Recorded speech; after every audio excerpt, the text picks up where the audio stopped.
Rabotai, welcome to our Monday night shiur. Thank you guys for joining us to hear words of the Torah.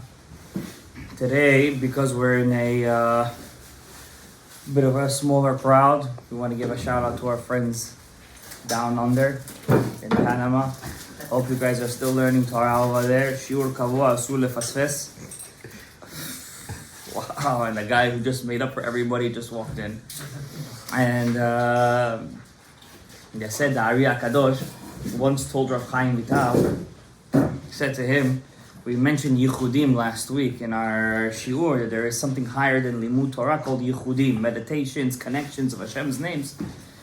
And we're going to try to teach one of them today, not a Yichud, but a Kavanah of Limud Torah for Zocher.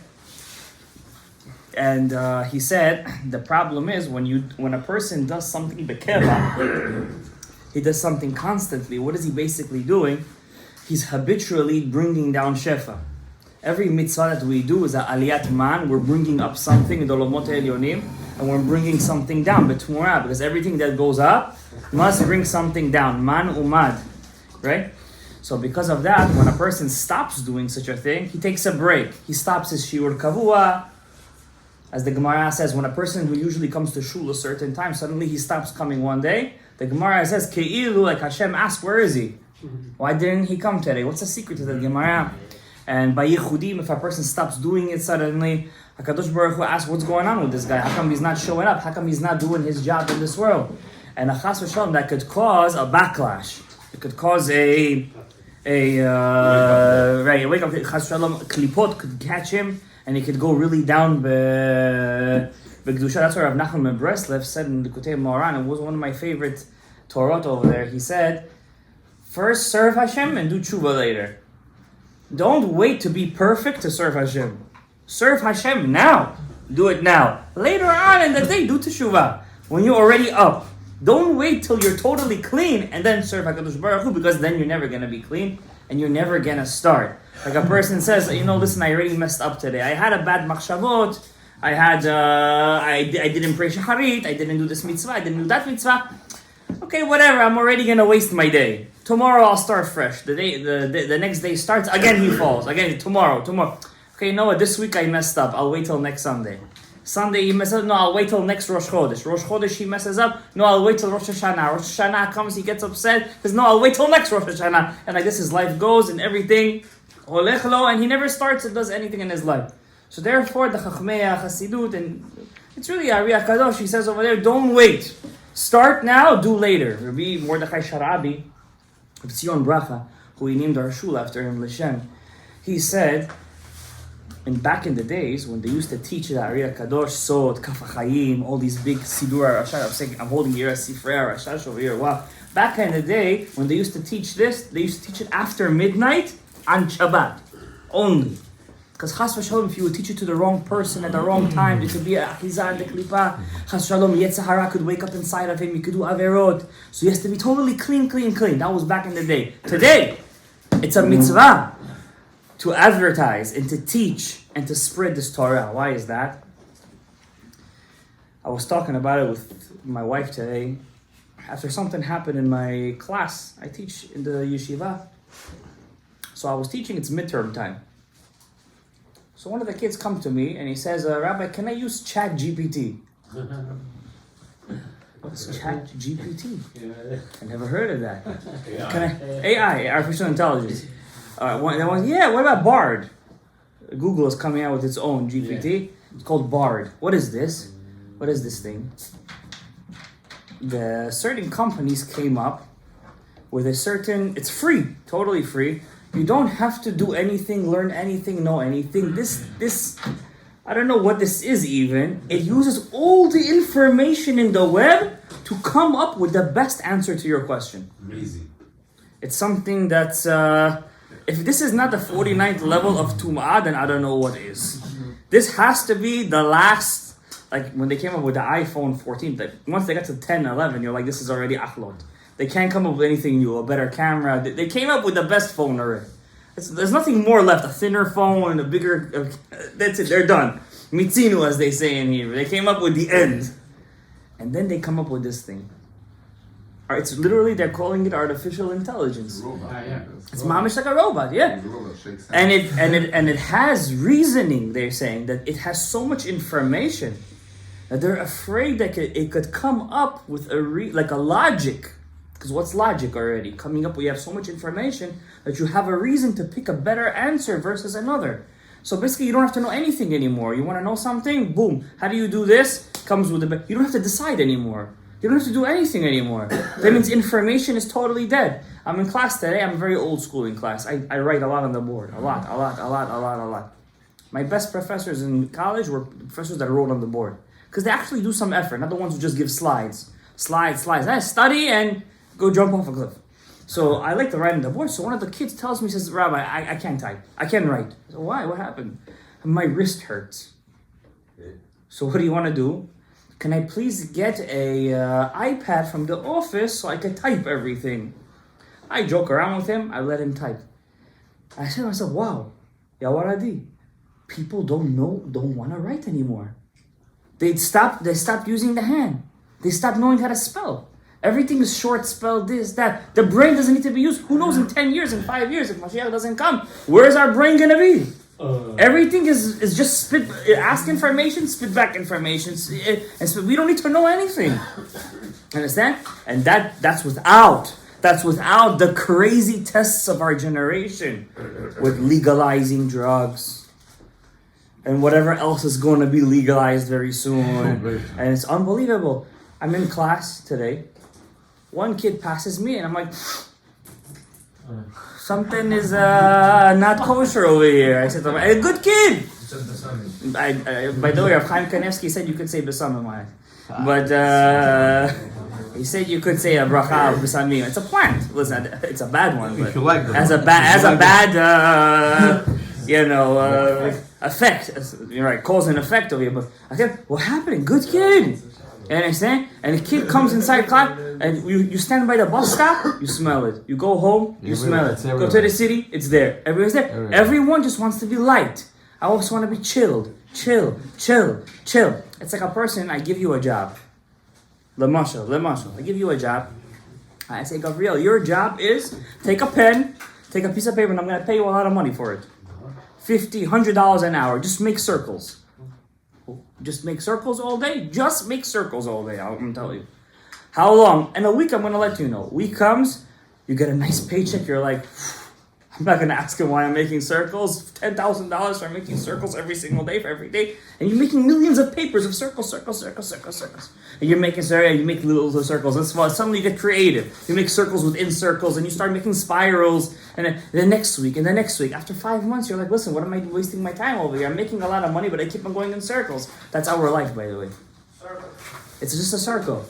We make money to spend it and get pleasure, to make money again and make pleasure, and have money again to make pleasure. And we don't ask ourselves somewhere in the middle of the circle, what am I doing here? What's the purpose of the circle? Igulim, remember we learned Etz HaChaim, Olamot HaIgulim, and Hashem says, wait, add the Yosher, add the Kav. Because we're just going in circles our whole life. We make money to spend it, to make it, and make it to spend it. For what purpose? What's the end game? What's our purpose in this life? 69. And then a person gets to 65, he wasted his lungs, he has COPD, he has asthma, he developed asthma from vaping all day. I spoke to this guy, he's married. Young kid. The Gemara says,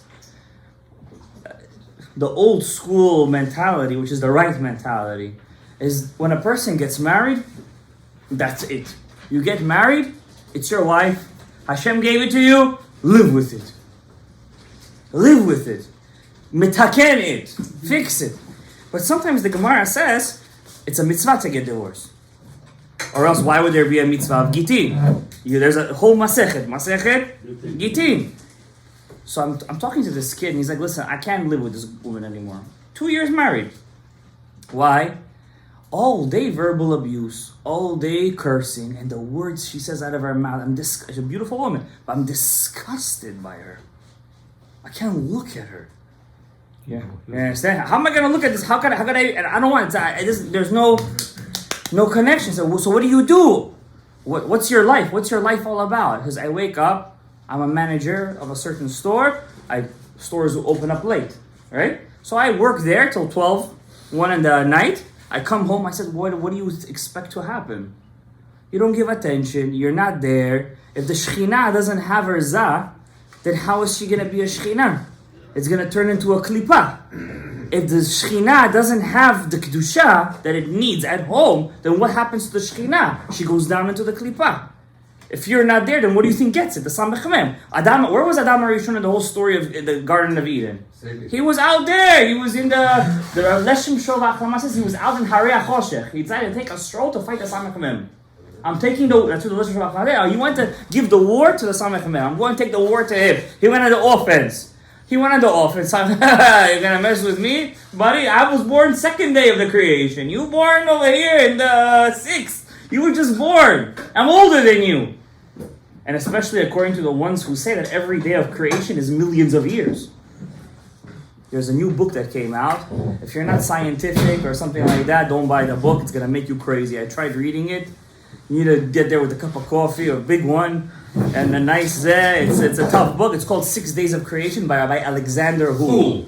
How do you know it? Crazy book. You got the book? Crazy book. Alexander Hu? Rabbi Alexander Hu. I have his book on the missing 100 and something years. There are certain discrepancies in our calendar and in the Goyim's calendar. He basically blasts the Goyim's calendar out of the park with proofs and everything, how the Jewish days are created. He's an historian. He's not the greatest speaker. I tried listening to him. Some people cannot express him, but he's an amazing writer, historian, geography. He found the real Har Sinai, everything. This man is really the next level over there. His book just came out. The new one, the 6 Days of Creation, just came out. And he writes over there, he proves in quantum physics how every day of creation could really have been millions and millions of years.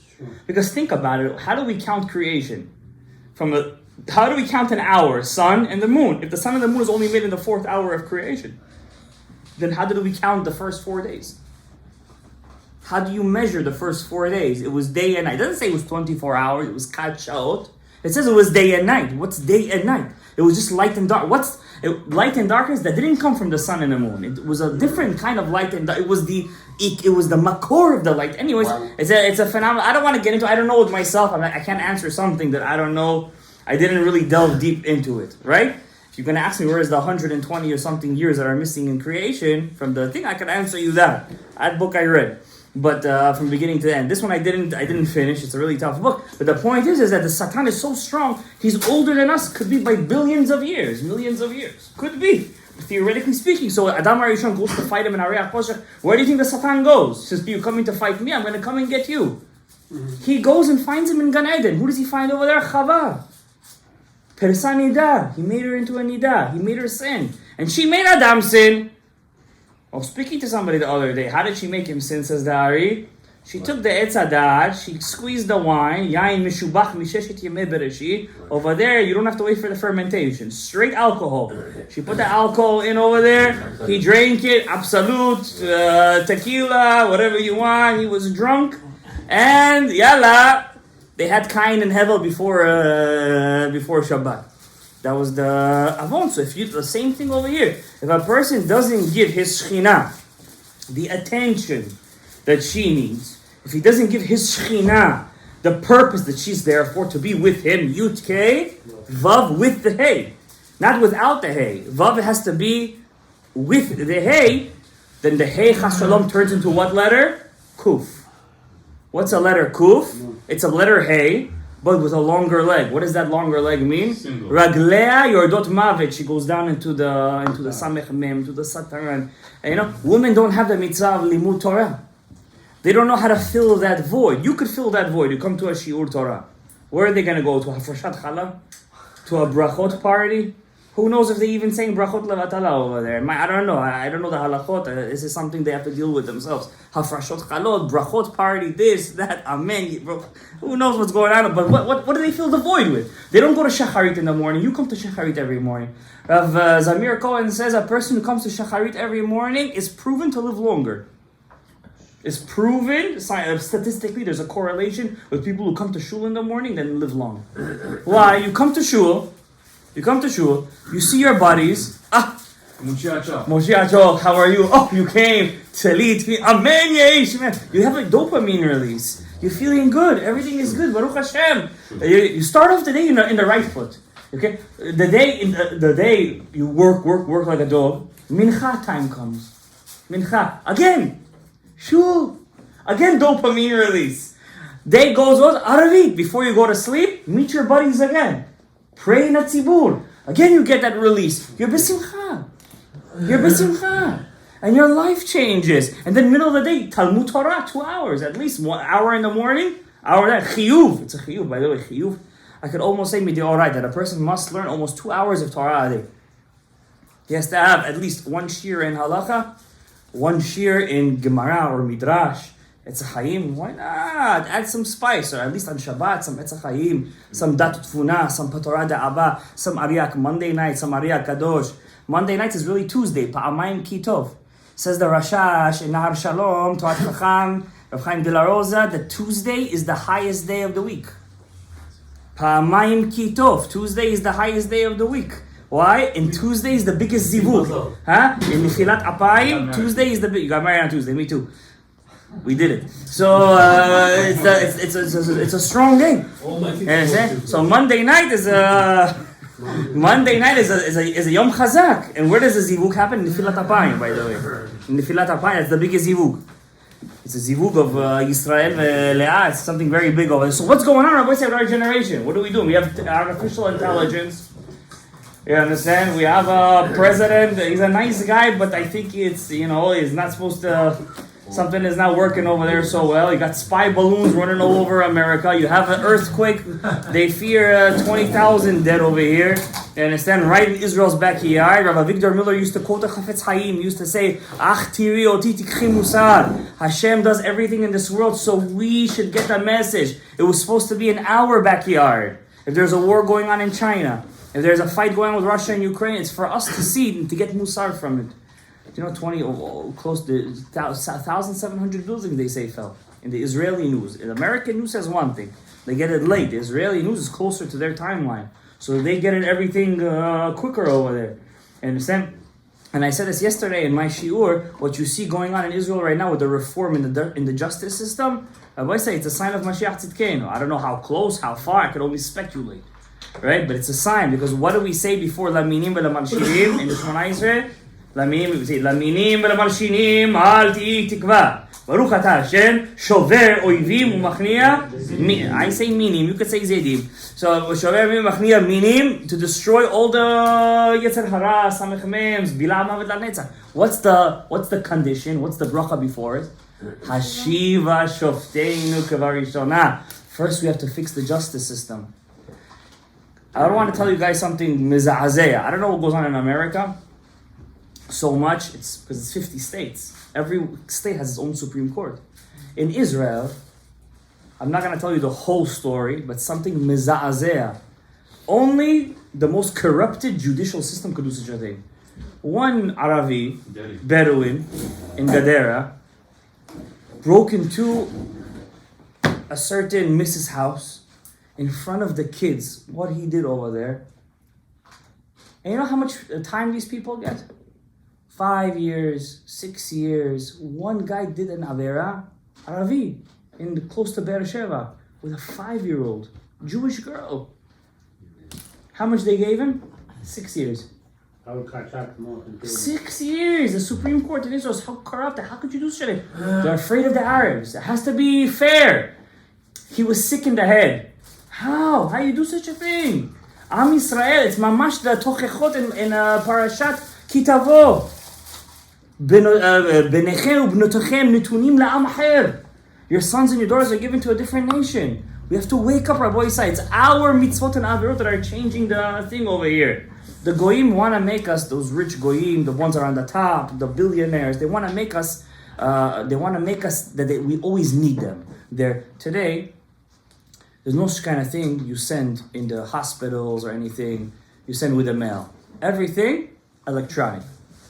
Everything. Birth certificate, online. Passport, online. Everything has to be done online. We're already dependent on the online system. And this is what's making us crazy. We don't know what it means to work anymore. And we have a lot of free time. Back then, a person wanted to eat meat. How did it work? Till he picked a karova, till he bought it, till he got home, till he called a shochet, till he put that thing down. He slaughtered it, and he had to check if it was taref or nevela. Till they had meat, this, that. Of course, la halakha I'm talking about. Today, kol yom shashlik. Kol yom shashlik. Lama lo. Life is good. You want to drink?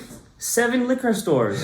Today, unfortunately, also you want to do the other thing? Also, a bunch of them in every single place. What do you want? We have a lot of free time. The Gemara, the Mesilat Yesharim says, Hashi'imu mivi'a lidei batala. When you're bored, it brings you to be a batal. Don't think you're going to have free time and you're going to, suddenly you're going to be a Talmid Chacham. It makes you be a batlan. And when you're a batlan, mivi'a lidei avonot. When you're mevatel time, it makes you avera. Don't think your free time is good. There's a reason why Hashem made you a rabochnik. Because if you weren't a worker, you know where you would be right now? On the beach. I don't know if you would be in the base medrash. You understand? And try it once. Take a couple of days off. See what time you're going to wake up. See what time you're going to go to Shacharis. See if you're going to have a shiur Torah in the morning. See if you're going to do it. Work is good for us. And don't think work is bad. Rabbi say work is good. In the avodah, you make birurei nitzotzot that you cannot do anywhere else. But you have to daven to HaKadosh Baruch Hu that should give you the cheshek, the want to learn Torah and to daven b'kavanah. What else do we have in this world? I'm going to tell you something I said.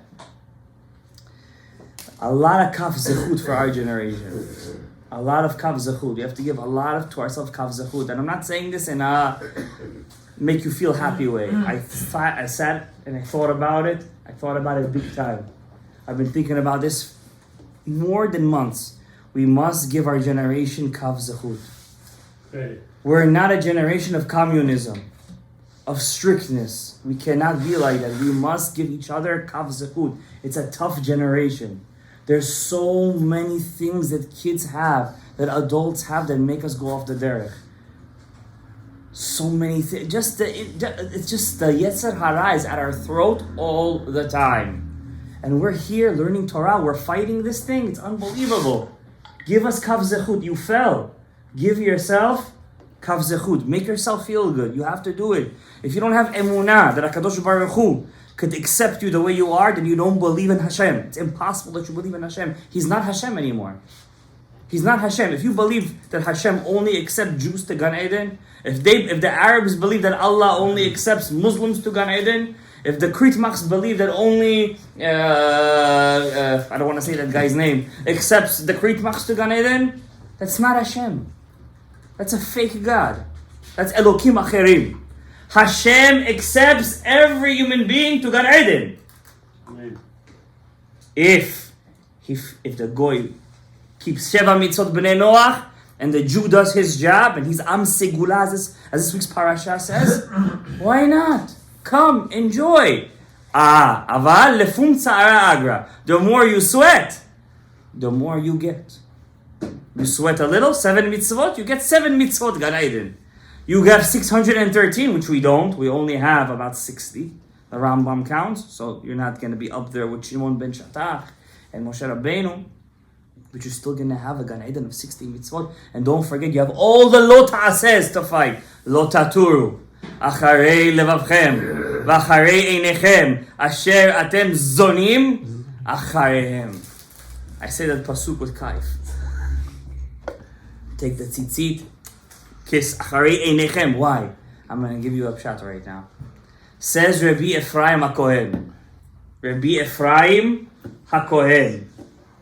He was the Zekan HaMekubalim before of Mordechai Sharabi in Yerushalayim. He was the Talmud of Shimon Agassi and the Talmud of the Ben Ish Chai. He, you know that the Rosh Yeshiva al Porat Yosef just passed away, Rav Shalom Cohen? Yeah. I don't know if you heard about it. His father. Ephraim HaKohen. He was Zekan HaMekubalim in Porat Yosef. They had a yeshiva over there. I think it was called Ohel Moed. Oz v'Hadar. That was you? All right, both of you. You said Oz, he said Hadar. It was called Oz veHadar, and they opened up a Yeshivat Mekubalim in Porat Yosef. It was like a sniff, and Cham Ephraim HaKohen was the Rosh Yeshiva over there. And Cham Ephraim said, it's a simple cheshbon, it's a simple mathematical cheshbon. Either you go outside and you go over 1,000 lotaturus, that was in his time, or either you go outside and you make yourself 1,000 deoraitas of lotaturus. It's a simple mathematical cheshbon. Either you could go outside and get yourself olam haba that the Rishonim couldn't even imagine. Why? They didn't have lotaturu. You have lotaturu.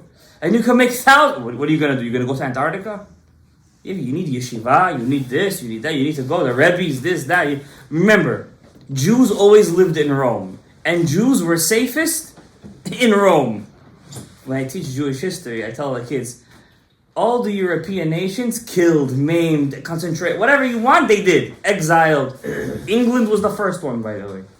England was the first country, this liberal nation right now, was the first country to exile Jews and the last country to bring them back in. London, those Mishigoyim over there. But Italy, which is the seat of the Roman Catholic Church, was the only place that almost never persecuted the Jews. At least compared to the other Europeans, never. How? It's the seat of it. For some reason, the Klippa wants the Kedusha next to it. It needs to feed from it. It wants it. It needs it. It needs the Limud Torah. So the kasha is... What is the kasha? If I have so much drugs that's allowed today. It used to be 15 years ago. If they would catch a yeshiva kid smoking a cigarette, it would be haram. You know what haram means? They would have to hide behind a tree 4 blocks away from the yeshiva just to get a... Today, in the yeshiva, nobody's looking. Vape. The next, vape. Like this. And history is going so fast. And I'm not talking about all yeshivot is like this. All of them. Don't think this yeshiva, it's all the same thing. Just one does it with a nice clothing, and one does it with a more, different kind of haircut. But everything is the same. Today, if a kid comes in smelling like the other thing, what are you going to do already? What are you going to tell him? It's legal! What do you have to offer him? What are you going to offer him? The pasuk. Well, thanks for stealing the thunder, but I'm gonna mechaded otcha. I'm gonna sharpen it. Yeah, please. I'm gonna read you a pasuk, and I want to tell you that anything that Goy offers us, anything that he offers us AI. I heard also they're making something like a simulation, where you put it on you right now in Davos. And you could imagine anything you want, and you're gonna feel like it's happening to you right now. Like some crazy stuff they're coming up with right now in Davos. So you look excited. I don't like your smile. Amen. Ken Yehi Ratzon. I believe you. Anything that Goy could offer us, the pleasure. I was reading a book. There are 2 averot in the desert Hashem didn't forgive us for. Moshe was very upset. One was the egel, the golden calf. The Gemara in Avodah Zarah says, till today Hashem didn't forgive us for that. In the desert. And the second one, not the spies, but the Gilui Arayot with the Benot Moab and Peor. The Gilui Arayot that they did with the Benot Moab after the Balak, Bilam, and he sent those girls and 24,000 died. The Zohar says because of these 2 averot, we actually have to put in your tefillin, you have that hair over there. Yeah. That hair is from the tail of the egel, of the calf, of a bull. They take a hair and they put it. The Zohar says it's to stop the kitrug of the Satan, because the tefillin is such a big mitzvah, that it's kabutabi, we don't deserve to wear it. After we did the egel and the peor. And because of that Avera, Moshe Rabbeinu had to die outside of Eretz Yisrael. But right by Peor. This is Peor, this is Moshe's Kever. Right across. Like they have to always be facing each other. So Moshe was very upset. He didn't even bless the tribe of Shimon. Because they were the culprits over here. They were the ones that were the head from, right? Zimri and everything. Okay, one kasha, but quick. But what's the name? I heard they said Shem and Warash, and they threw the gold, and that thing became golden calf. God made it. That's what I heard. God didn't make it. They said Shem Meforash and it came out. So who's that? Who's that? Am Yisrael. No, but Shem and Warash, who? Doesn't matter. HaKadosh Baruch Hu gives us the ability. It's like saying, I put on the fire on Shabbat. Who gave me the power that when I turned on the gas, that it went on? God gave it, so why should I be it? Why did Hashem allow the gas to be flammable? It's your fault, not mine. It's the same thing, just it's more spiritual. It says by the Chorban Beit HaMikdash, Hashem changed his names over there. He changed it. Why? They were using the Shabbat Mefarsh to defeat the Romans. You know they held off the Romans for almost 2 years. Do you know a city holding off legions, the legions of Pompey, the legions of Julius Severus? These are like it's like an art. Imagine United States versus Panama. It's not even Ukraine. At least is a country over there. They have people living over there. Imagine a small little thing versus a matzah. Come on, it's not even a thing. And they held it off for 2 years. How'd they do it? Shemot HaMeforash. They used to say Shemot HaMeforash. They used to catch the rocks with one hand, and with another Shem Meforash, they used to throw another rock in the other hand. They didn't need catapults. They used to catch with the Mamlo says this. Yes or no? They used to catch with one hand, throw with another hand, until Hashem switched the whole Marachot HaShamayim. Only one other time he did that in the Mabul. In the Mabul. But don't get me off on a tangent. I want to say something amazing from the name of the Chalban. Listen to me closely. The Chalban HaKadosh says that the Benot Moab knew to seduce the Jewish man, they needed more than beauty. Because really, the original beauty of the Jewish people is much stronger than all the Goyim. The original from Abraham, Yitzhak, Yaakov. What did they do? They put hashish inside their food. I promise you the Chalban says this. I read it inside.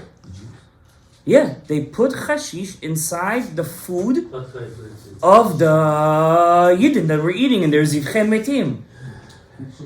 The Benot Moab. Put it inside. That's what the Chalban says. Listen, if he didn't say it, then you would have to Chas Shalom knock me out over here. He said Chalban was a very big tzaddik nistar. He passed away, I think, Tafshin Ayin Tet, about 4 years ago. His father was a Prachya HaKohen. He was a big tzaddik nistar, Mekubal nistar, friends with Rav Tzion Bracha, Rav Mordechai Sharabi, all the tzaddikim nistarim. And he writes, his son, the Chalban, that the Bnot Moab put the hashish, I don't want to say the cannabis, right? That thing, inside the food of Am Yisrael, and that made them crazy. And you know, when you get crazy, listen, you already fell. Yalla. Huh? And the wine, whatever, and the food, and the hakol. Zivchei Metim, listen. See, Jews are already allowed to drink wine. The Arabs are not allowed to drink wine. You know that. They can't drink alcohol. But they do all the drugs anyways. They smoke. They drink too. They just don't say it to anybody. But they're not allowed to. So, but hakol. I had a friend. He used to come to this Bet HaKnesset 10 years ago. He went to rehab, this, that. The first time he did was in Parsons Boulevard down there. That's where he found it. You understand? What's the point of all that? They fast for... Listen, I want to be politically correct. I don't want to get into the whole thing, you know? You know, Rabbi Yossi Mizrahi is getting sued for $1 million shekel right now. Did you guys hear it? By Naftali Bennett, the ex-prime minister of Israel. Why? $1 million shekel is being sued. He was talking bad about him? Because he said that his mom wasn't Jewish. Is it true? You're asking me, how much was that? Jewish or not Jewish? See you later. Rabbi, don't say nothing. He's going to come after you. I'm small fry. They're not coming after me. You big fry. So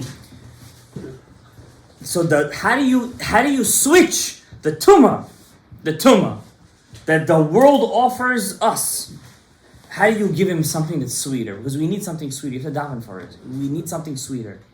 The Torah says already in Parashat Mishpatim, it says like this. The end of Shovavim is Parashat Mishpatim. The Aliyah Shvi'i says like this beautiful pasuk. Vaya'al Moshe Rabbeinu brings down the Torah. He makes the brit. He spills the blood all over. Ishtabach Shemo, Borei Olam. They all said Na'aseh, Venishma, the magic words. Na'aseh Nun. Nishma Nun. Right? Na'aseh Shin Ayin Nehorim. Nun Shari Bina, Nishma. Nun Shari Bina. Again, Shin Ayin Nehorim. So they brought down the koach of the Arich Anpin, of Keter. Listen, these guys were... Lo kam, there was no door like that ever again. No door. Nadav and Avihu are going up with Moshe to the Har and 70 elders. And right now, I'm not going to explain the whole pasuk because he can't. Not this shiur. If I would explain this pasuk, I would have to start the shiur off with this pasuk. Vayir'u et Elohei Yisrael. Kabuta bi, they saw the God of Israel. Kabuta bi, lemosha. V'tachat raglav, and under his feet, k'ma'aseh livnat hasapir. They saw a sapphire brick. This is all a mar'eh nevuah. This is all prophecy. They're all experiencing prophecy. Uke'etzem hashamayim lato'ar, and it was like the essence of heaven in purity. If there isn't a more cryptic pasuk in the whole Torah, it's this one. How many times the Torah says in the Ten Commandments, you didn't see God, you didn't see God, you didn't see God, you didn't see God. And suddenly we have a pasuk that says they saw the God of Israel. But look at the words. Vayir'u et Elohei Yisrael.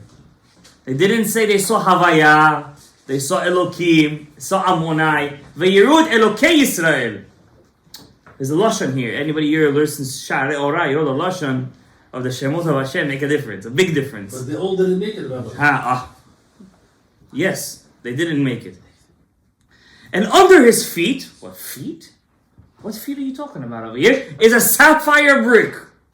As if Hashem's stepping stool to his throne is a sapphire. A sapphire. And the heavens were the heavens of purity. First of all, that's the most cryptic sentence I ever heard of. There's heavens and not, what are they? They were liberals over here. There's greenhouse gases and the ozone layer is being destroyed. What's heavens in purity? There was no smoke going up, except for the smoke of Har Sinai, but it's natural smoke. It's not coals. Huh? And look what it says here. I love this pasuk. Ve'el atzile b'nei Yisrael, against the great men of the children of Israel. Lo shalach yado. God did not stretch out his hand. That means as if they were meant to die at that moment. They peaked in a place that they weren't supposed to peak. And the pasuk continues. Vayehezu et ha-Elohim. They saw God. Vayochlu vayishtu. And they ate and drank. They gazed at God. And the English, I like the trick he does over here. It says, yet they ate and drank. That means when you see God, you don't want to eat and drink. Now, I'm not going to get into the major 4 or 5 questions over here. They saw sapphires, they saw Elokei Yisrael, and they saw the heavens in purity. What's these 2 psukim going on over here? And the Ari HaKadosh, of course, has amazing explanations. What Mar'eh Nevuah they actually saw. It was a vision of prophecy of the 10 sfirot of a certain olam, of the hechalot they saw. I'm not going to get into it. And there's a reason why the pasuk doesn't say Havaya at all. Doesn't even mention Shem Havaya. Because they were very far from seeing Shem Havaya. Or even getting close to Shem Havaya. But it does call them Atzilei B'nai Yisrael. Atzilei from the world of Atzilut. Because Nadav and Avihu were there. And they were Nefesh the Atzilut. And they were from Cain. It says the Shara Likutim. We're not going to get into it today. That the Nadav and Avihu and Yitro were 3 men in that whole camp. They were from Shoresh Cain. And on them stood the whole Kabbalah Torah.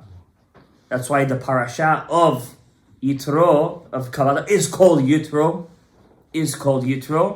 but it says over there they saw Hashem and they were in ecstasy. I'm going to quote you in Orach Chaim HaKadosh. I believe it's Parshat Ki Tavo, but don't quote me on this one. The Orach Chaim says if a person would actually reach the level of the purity and the enjoyment of Torah, he would go crazy on it like he was on every pleasure of the world. The Orach Chaim HaKadosh says this. The only way the Jewish people have succeeded for 3,334 years to get away from all the pleasures of Rome, the pleasures of Babylon, Greece, the pleasures of Persia, Hashmonaim, the Tzedukim, all the Galuyot, was only one way. Vayechezu et ha'Elohim, Matan Torah. Our ancestors, they died for the Torah. Because they understood the ecstasy and the pleasure and the kaif there was by learning Torah. And the reason we don't feel it, because we fill our minds with all the other pleasures of the world, and we cause a shell after a shell after a shell after a shell. But we want it so bad that even with all those shells, we still come to the Shir Torah. Imagine if we would do that without all the pleasures that we're putting as masachim. And that's why the secular Jew and the Goy will never understand. How are there Jews that spend their whole life in yeshiva? How much could you learn the same daf for? 7 times you finish Shas, 8 times you're learning the same sugya with the Ritva and the Ran. It's not just an intellectual high. It's a physical one too. It's an enjoyment. They love it. They want it. They don't need to get drunk. They don't need to get high. They don't need the pleasures of the internet. They don't need artificial intelligence. They don't need the outside world. They're happy and they have pleasure. And that's why the pasuk says, and it points out, Vayochlu, Vayishtu. They ate and drank. It was an avera what they did. They died afterwards because of that. But they had a high in serving Hashem. And that's the level that we have to reach.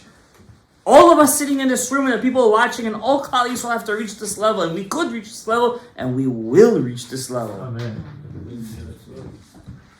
But we're missing one special ingredient that this generation needs that the other generations didn't have. And this is where I bring in the Ari HaKadosh. All the generations had the Avodat Hashem. It was enough, the Pshat. It was enough. Our generation also needs Sodot HaTorah. Because to fight the Klippa, this Klippa, which they didn't have that. They didn't have all this, everything, I don't want to say all the ta'avot. They didn't have that. We have that. That's why we have to give ourselves kav zechut. But to fight that, we need to take the limud Torah to the next level. We need to delve into the Torah. And Be'ezrat Hashem Yitbarach, going into our Shul, L'Shem, our Shiurei Torah, and many others, it's coming more and more. We're not the only ones. It's coming more and more, and we need more and more of this. And it's not chas v'shalom, you have to wait till you're 40, 50. If you get to wait till you're 40, you're done. And the way history passes so fast today, the way the world is spinning so fast, if you're going to wait till you're 40, you're done. Because by the time you're 40, you're in a new generation already. It used to be a generation was 20 years, then it was 10 years, then it was, soon it's going to be a generation is every year. The world is changing. It's changing all the time. And it's because the Kedusha needs to raise up his head, and we are that Kedusha over here. And give yourself the Kav Zechut. Give yourselves the Kav Zechut. Mizot Hashem Yitbarach, will be zochet to learn Torah Lishma, L'Shem Hei, L'Shem Shechina Kedusha. Not al menat lekabel sechar, just because we want to be connected to HaKadosh Baruch Hu all the time. Baruch Adonai Le'olam. Amen ve'amen.